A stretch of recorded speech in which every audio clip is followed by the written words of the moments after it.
Life is so fast-paced that you no longer know where it's heading. Kahit ways kung saan-saan ka nadadalhin, siya mismo lito na rin. Nung araw, ang goal ng tao ganito.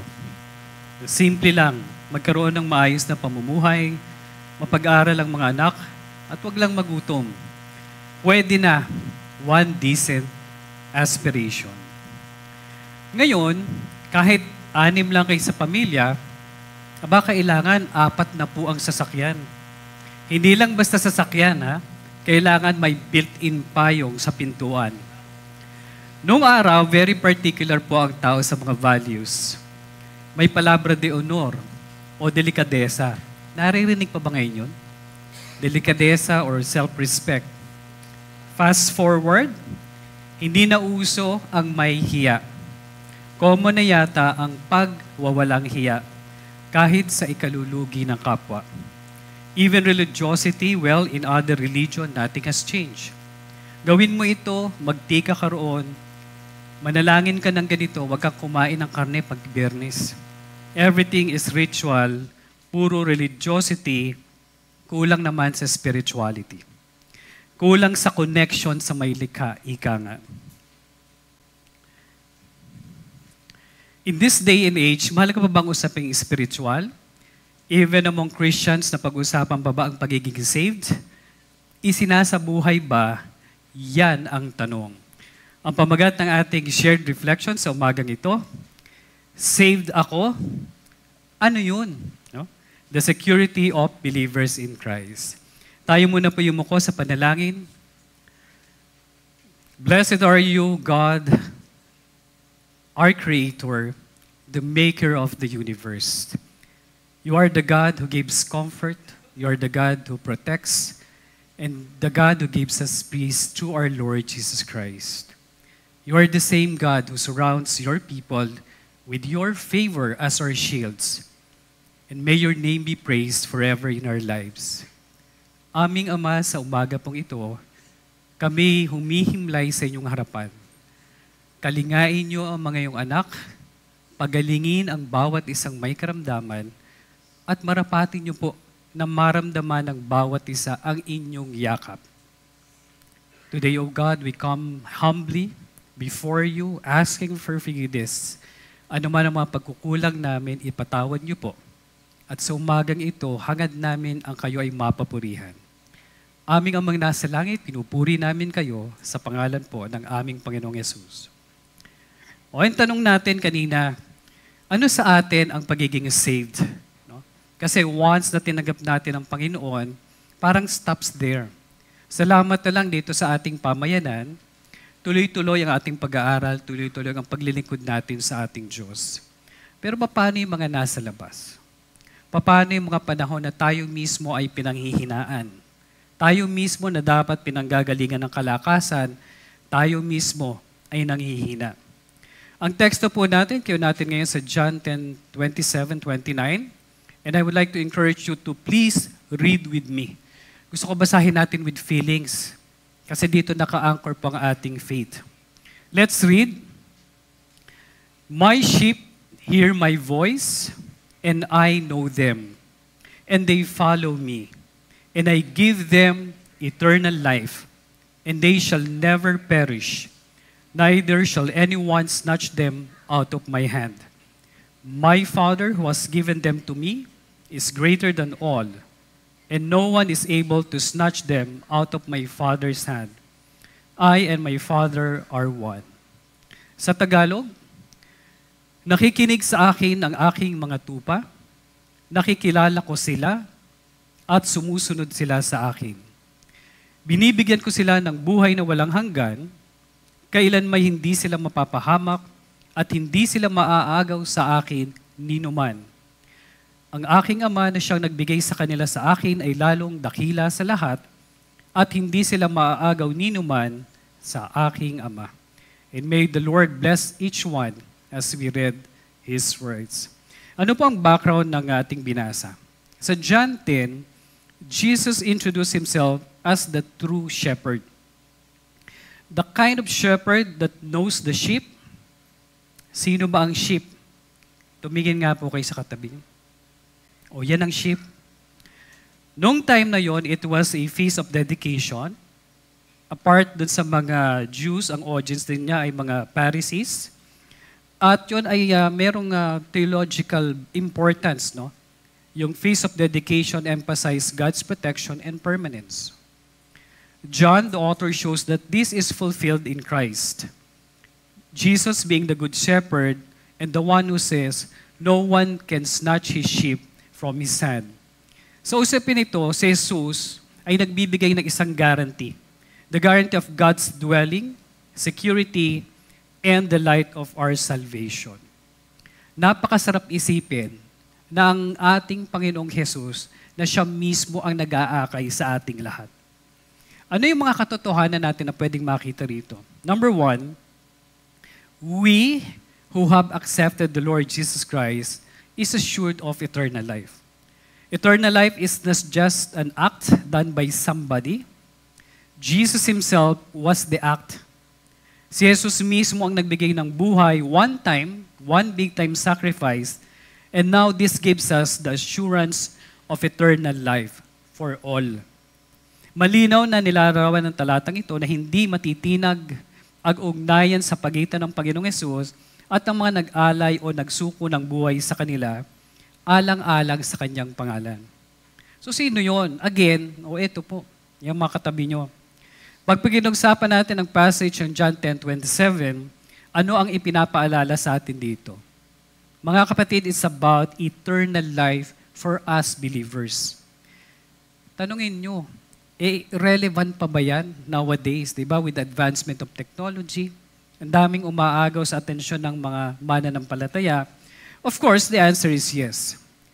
Eternal life is something that we should look up to, lalo na sa panahon ngayon.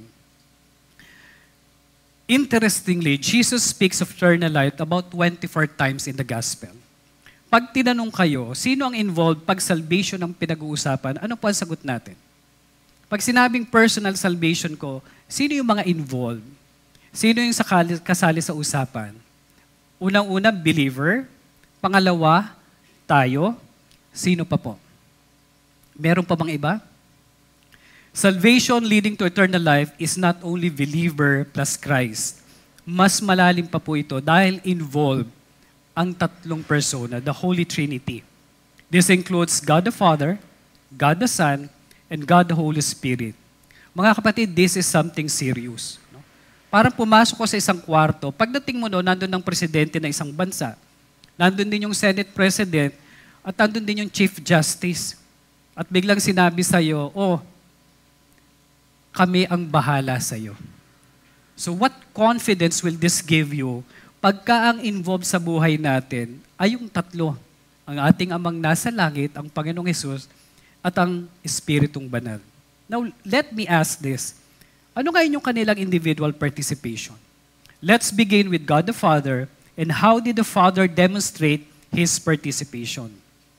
Number one, through His words. So, hindi lang ang Panginoong Hesus ang nagbigay ng pagpapatunay, mismong amang nasa langit ang nagbigay ng testimony, ito yung aking anak. The words of the Father reinforces Christ's words and works. This means that God's gifts and calling are irrevocable. No? Pag sinabing irrevocable, hindi na i-invalidate, hindi na re-retrieve, no? Hindi binabawi. The one who gave the word is the creator of the universe, the very same God na nagbigay ng buhay sa atin. Romans 11:29, God the Father, meaning, doesn't take back the gifts He has given or disowns the people He has chosen. Hindi daw sinusoli. Di ba? Misa sa tao, pagka nagkagalit kayo, sulian kayo ng kandila. Sa Diyos, kahit anong pagkukulang natin, hindi niya tayo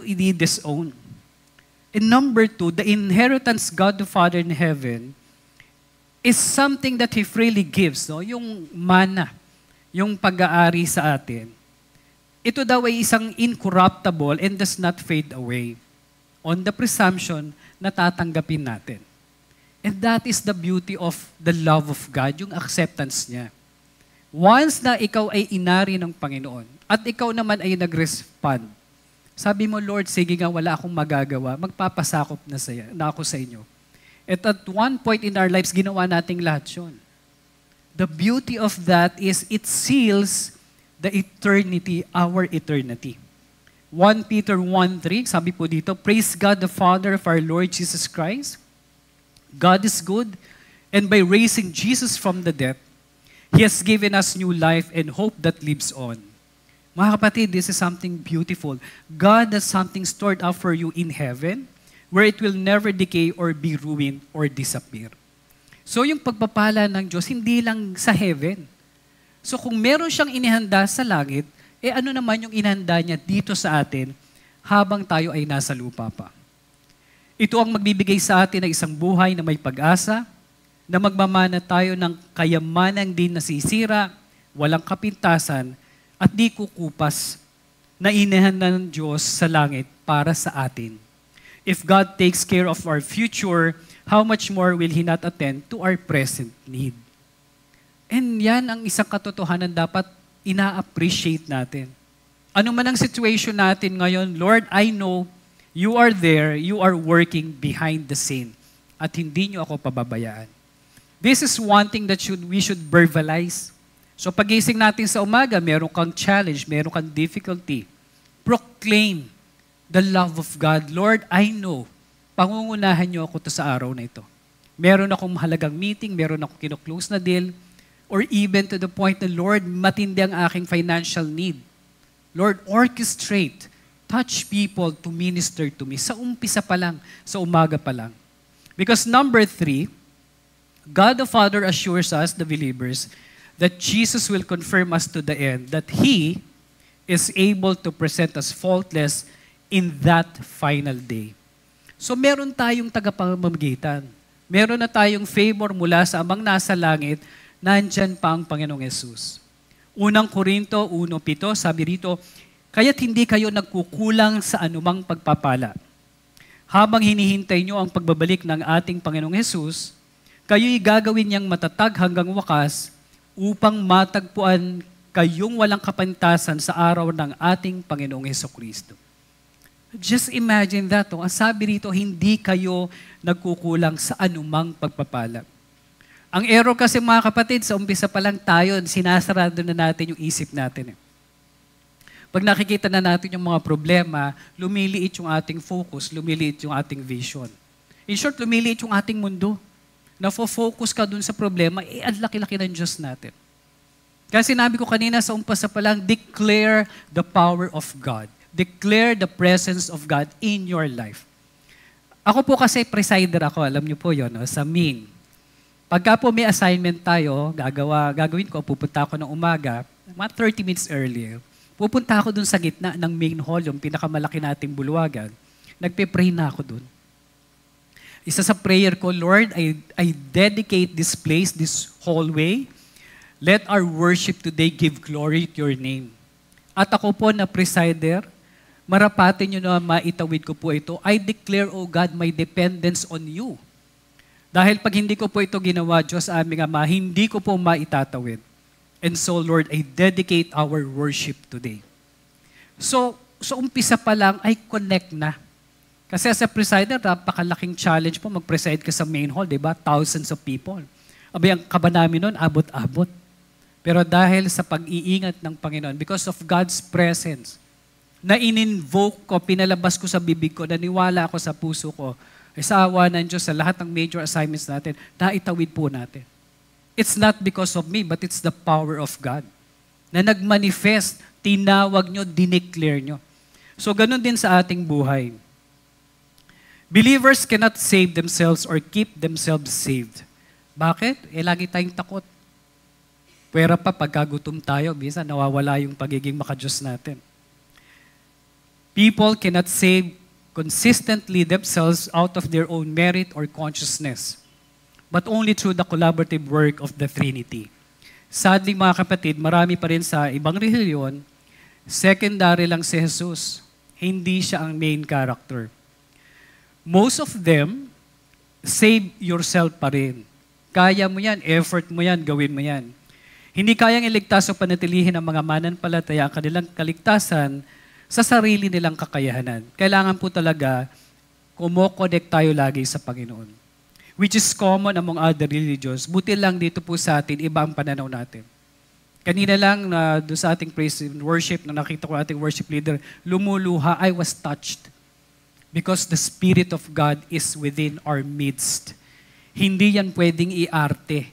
Kumikilos ang presensya ng Diyos dito po sa ating bulwagan na ito.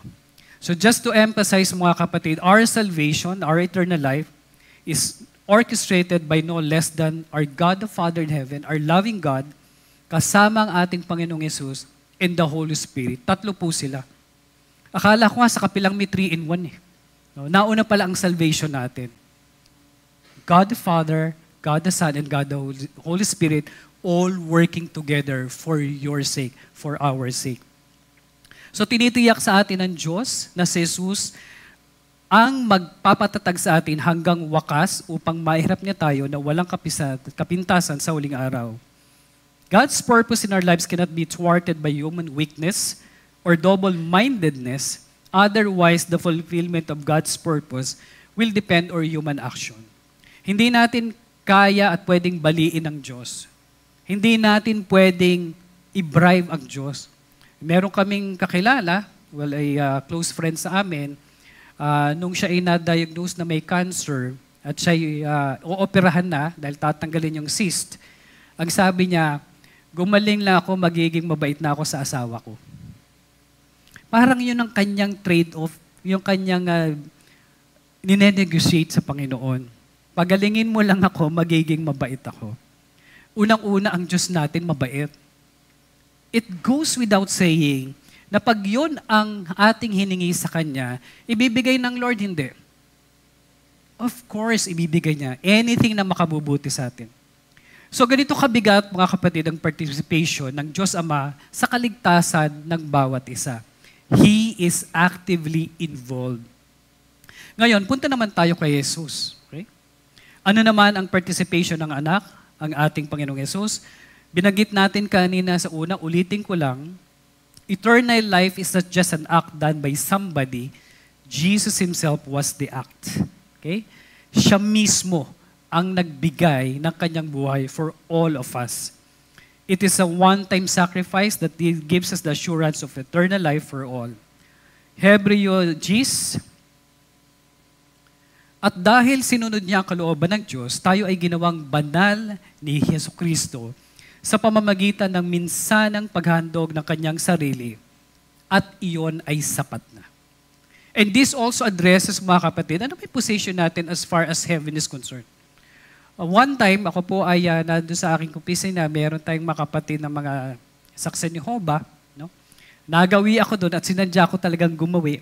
Tinanong ko yung isa, sabi ko, paano po ba ang treatment nyo sa salvation? Paano po ba nasa-save? Sabi niya, siyempre gumawa ka ng mabuti. Paano kung kayo magkasala? Ay ititiwalag ka. Paano po makakabalik? Di maging mabuti ka ulit. Paano kung magkasala po ulit? Di titiwalag ka ulit. Hanggang kailan po yan tiwalagan na yan? Hindi nakasagot. Ang huli ko na lang tanong, paano po ba nalalaman na save talaga? Ang sagot po, sa totoo lang, walang nakakaalam. Ang nakakaalam lang yan ay ang Ama sa langit. And I felt sadness in my heart. Kasi napakahirap nung kanilang ginagawa. Nasa kalye sila, proclaiming God, pero sila mismo hindi sila sigurado. This is a different case for all of us here. Hebrews 10:10, so we are made holy because Christ obeyed God and offered Himself once and for all. Christ is the very reason why we have the favor of the Father. Walang bawian, malinaw na malinaw. Kaya dapat walang duda sa atin na kayo ay saved and you have this place in the hand of God na talagang may pwesto tayo sa Panginoon. As Christian, anong pwede natin gawin because our Lord has offered Himself. Tanungin natin ang sarili, do we make use of our time wisely? Ang pinakamahirap gawin ay yung walang magawa. Tama? Sa observation ng mga expert, may bagong cancer ngayon. Alam niyo po kung ano? Gadget decay because of overstimulation. Diba? Kahit saan tayo pumunta, sa mall, makikita natin, stroller, 1-year-old, ano hawak? Gadget, cellphone. Yung overstimulation was defined as when the brain is so busy processing input, it stops meaningful activity. As a Christian, kailangan ba natin ito i-tolerate, di ba? Kailangan ba nating mag-go with the flow? Ay hindi po dapat kasi ito ay damaging sa atin.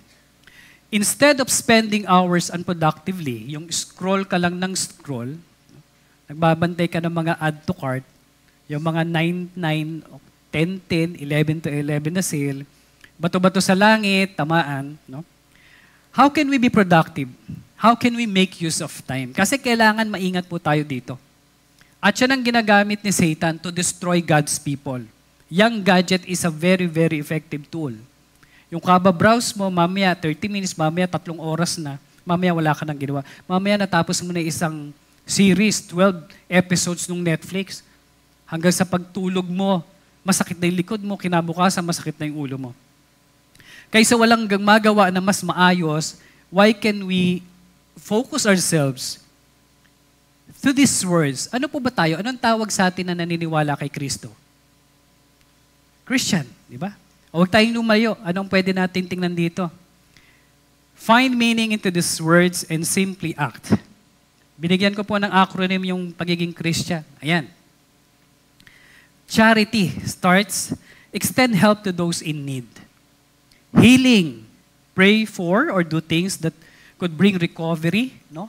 Pagpapagaling, minsan yung comforting words natin sa isang kapwa na may sakit o sa isang kapwa na nanlalamig sa Panginoon, bigyan natin siya, ipag-pray natin. Ask for spiritual healing. O ano pa yung R, redemption. Help someone overcome a bad habit. Diba? Nandyan yung mga talagang malayo sa Lord. Anong pwede natin gawin? Intercede. Yan yung I. Pray for somebody. Pray without ceasing. Punta tayo sa S ng Christian, salvation. Bring to people the saving knowledge of Christ. Gamitin natin yung mag-gadget niyan, send verse sa mga kakilala nyo, lalo nang wala sa Panginoon. T, being truthful. Nandun tayo sa side ng katotohanan. Pag nagsalita tayo, talagang yun ang totoo. And of course, we could be an inspiration. We share how God has helped you in the past. Ano yung testimony ko? Diba? Kasi pag may ginawang kabutihan sa inyong Panginoon, at hindi nyo share, ano yon? Nabubulok lang. But when we found somebody in that situation, sinabi natin, uy, alam mo, ganyan din ako nung kailan lang. Pero salamat sa Diyos, binigyan ako ng pagpapagaling ng Panginoon. Mga kapatid, that statement, maniniwala ba kayo na merong mararating? For as long as we involve God, we utter, let's say, part of His words na nasa verses. Minsan nga, di pa natin kabisado yung verse eh. Pero itunura natin, sabi ng Lord, my words will not return to me empty, and it will accomplish the purpose for which I have sent them. Maniwala kayo, may mangyayari dun sa tao na yun. Ano yung A dun sa Christian? Atonement. Be mindful of our own wrongdoing, your own doings, their own wrongdoings. Kailangan may check and balance. Kailangan sa ating magsimula, kung hindi tayo nagkakamali, sabihan natin yung nasa harap natin na nagkakamali. So that in the end, every single day of our lives, meron tayong pagkakataon na magkaroon ng bagong buhay. May new life. So we could reinvent our life every single day. Bakit? Is it possible? Yes, sabi rito, for in Christ, we are made new creations. Kaya dapat ang buhay ng Christians hindi boring. Diba? Kahit let's say worship leader ka, you bring a different flavor sa pagkanta, you bring a different spiritual hunger for the Lord na pinapadaan mo sa pagkanta, maniwala kayo, lahat ng makakarinig ng kanta mo na yun, matatouch ng Panginoon. And mga kapatid, this is a very good tool to exercise on how to be Christ-like. That particular list of words, parents, pwede nating gawin. one weekend. Huwag mo na nga tayong lumabas, huwag mo na tayong mag-mall. Mga anak, pili nga kayo ng pwede nating magawa so that people outside will know Christ. Tawagin niyo yung maliliit. Anak, anong gusto mong gawin? Ay, daddy, gusto ko pong inspiration. Kasi pag pumupunta po ako sa mall, nai-inspire po ako sa mga toys. Okay? So, anong pwede natin gawin? Inspire. Paano bang ini-inspire ng Panginoon ang mga tao ng panahon niya? The Lord inspired those people by doing good to them. O sige anak, sige, kung gusto mo mag-inspire tayo, punta tayo sa isang probably hospital, punta kayo dun sa may mga ward na walang pambayad, o yung 3,000 natin na budget sa mall, ibigay natin doon. Let them do it. Sila mismo, kahit maliliit pa lang yan. And I tell you, that kind of act will cause healing for everyone we will come across with. Ngayon, punta naman tayo sa participation ng Holy Spirit. How does the Holy Spirit participate in our lives? The Holy Spirit gives the believers the imprint, yung tatak, is a proof of his or her belongingness to God. Sa mga nasa publication, yung imprint, imprimatur, ibig sabihin, it's a Latin word, means let it be printed.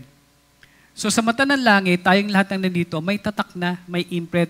We belong to the God, to our God who gives us, of course, our lives.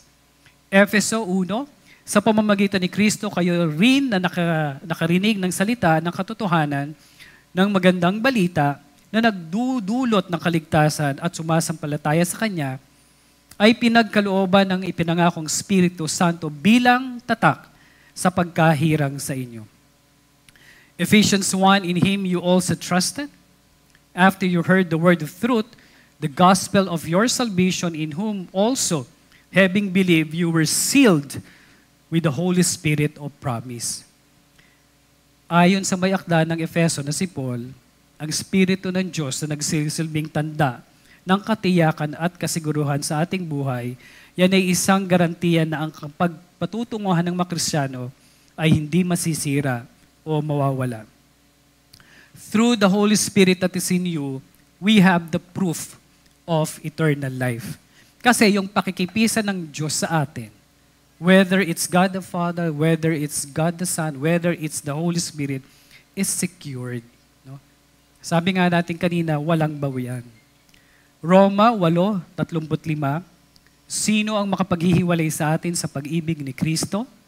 Ang kaguluhan kaya, ang kapighatian, pag-uusig, pagkagutom, kahirapan, panganib o kamatayan. Hindi, sa lahat ng mga ito, tayo lalong higit pang magtatagumpay sa pamamagitan niya na nagmamahal sa atin, sapagkat natitiyak kong walang makapaghihiwalay sa atin sa kanyang pag-ibig. In addition, mga kapatid, the Holy Spirit gives every believer the mark of eternal life.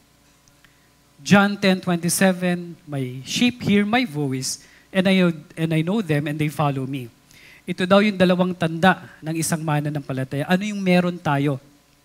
Una, the mark on their ears. My sheep listen to my voice, sabi ng Panginoon. So we have the ability. Meron tayong kakayahan na marinig ang tinig ng Panginoon. Meron po ba sa inyo, nagigising ka ng alas 3 madaling araw, alas 4, at parang may umuusap sa iyo, meron ka naririnig ng tinig? No? Most likely, it is the Spirit of God. Kaya yung mga ganung panahon na nagising ka ng alanganin, pray. Lord, hindi aksidente na nagising ako. Kausapin niyo po ako. Makipagniig po kayo sa akin. I want to hear your voice.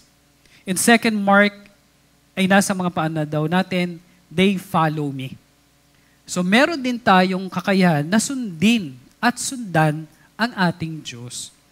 Kaya lang, dito sa dalawang ito, merong isang involved, willingness. Kailangan willing yung puso natin. Sa anumang situation natin sa buhay, whether okay tayo, sapat, salat, dapat tandun pa rin yung consciousness, Lord, I want to be with you. Let me be in your presence. Let me be in your spirit.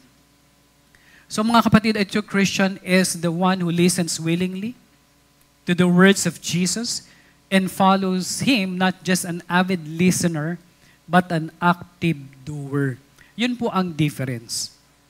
Kailangan may pagganap, kailangan may pagkilos.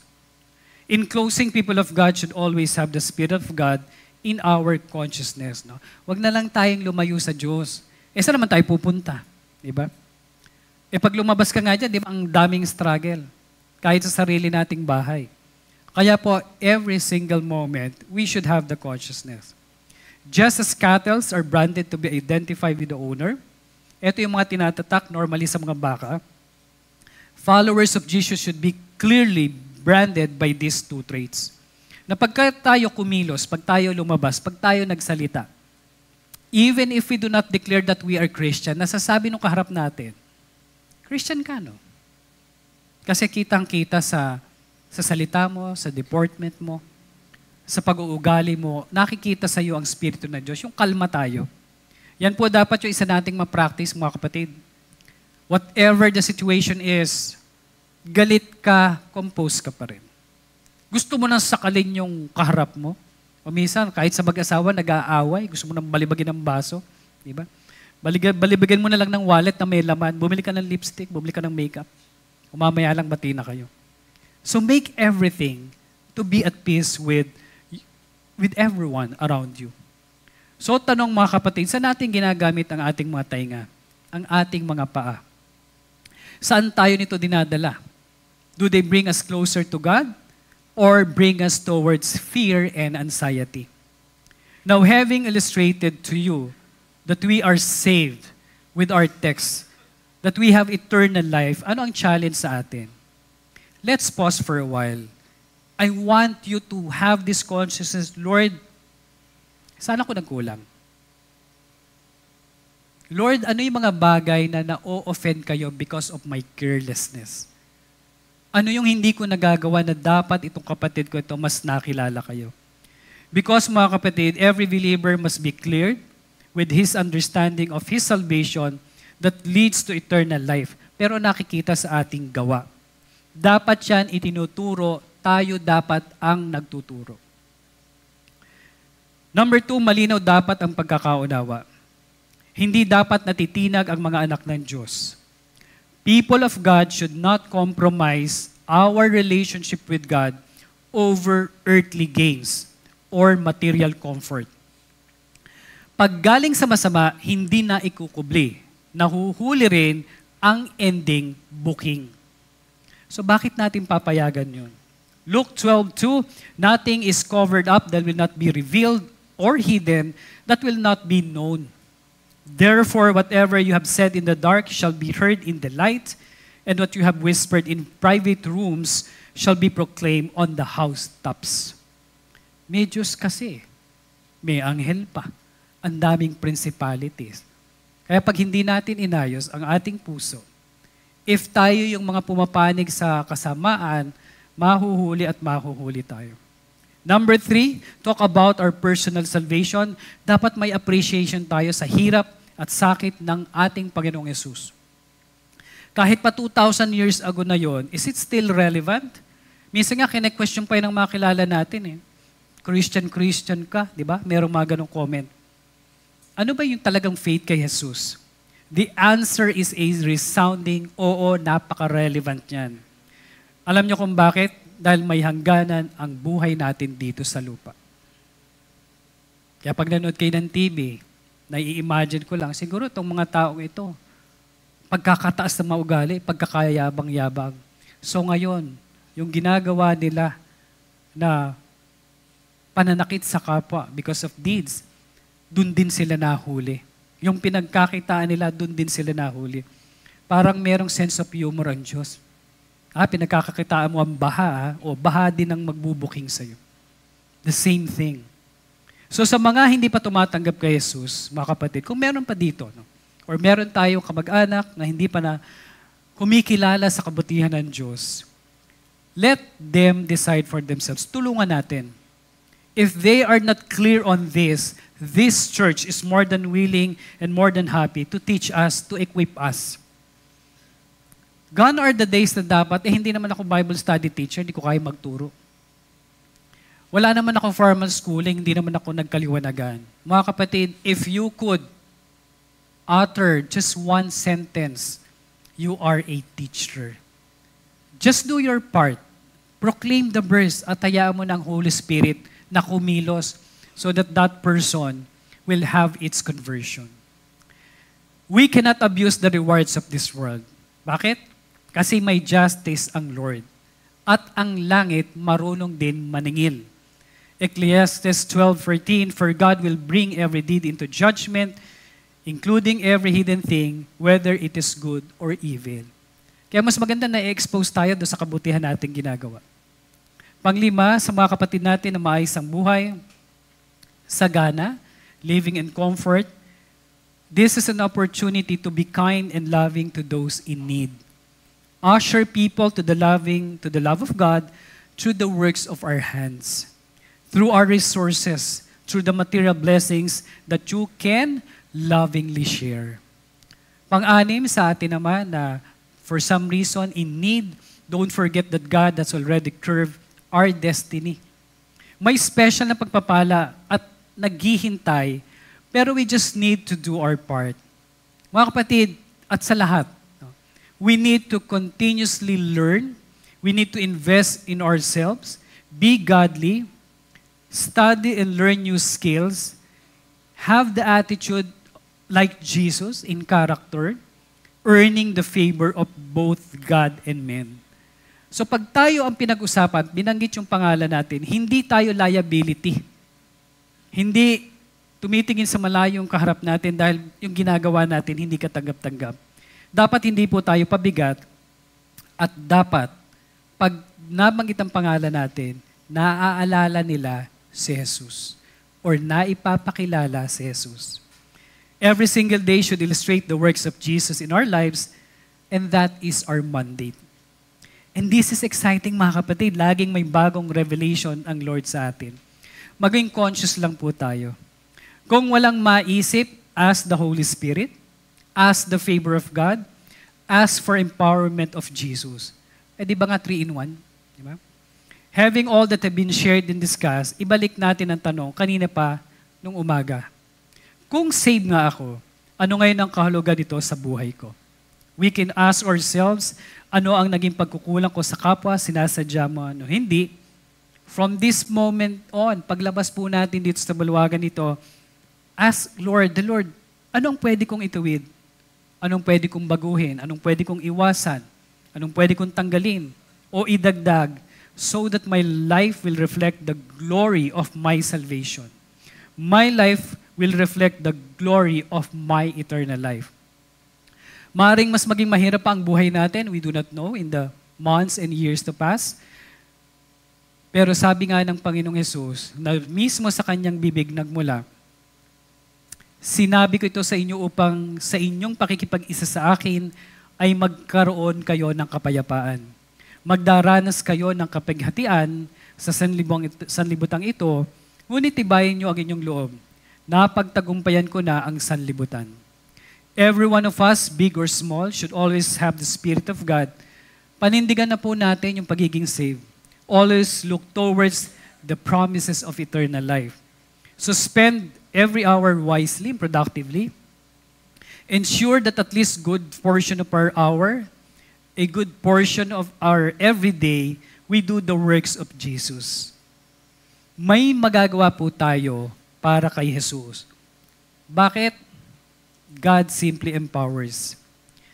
Mga kapatid, kung ngayon, at this time, biglang nag-appear sa atin ang Panginoon at sinabi niya, tinanong tayo, anak, anong ginawa mo para sa akin itong mga nakarang araw? Siguro sasagot natin, ay Lord, ngayong araw na ito wala pa po. Pero kahapon, I prayed for my sick friend. The other day, Lord, nagpadala ako ng GCash sa kaibigan kong may sakit. Brethren, dear friends, God hears, God listens, and God answers. Let's appreciate further our salvation, much more our eternal life, right here, right now. Continue your ministration, O God, the Holy Spirit. Mga kapatid, pilitin natin na makanig ang Panginoon sa mga oras na to. Hingin ang kanyang presensya. Hingin ang kanyang pagtuturo, pagtutuwid. Receive the healing that comes from God. At yan ang gusto ng ating Diyos, pagpalain ang bawat isa, so that all of us will be the light of the world, just like His Son Jesus. God bless us all.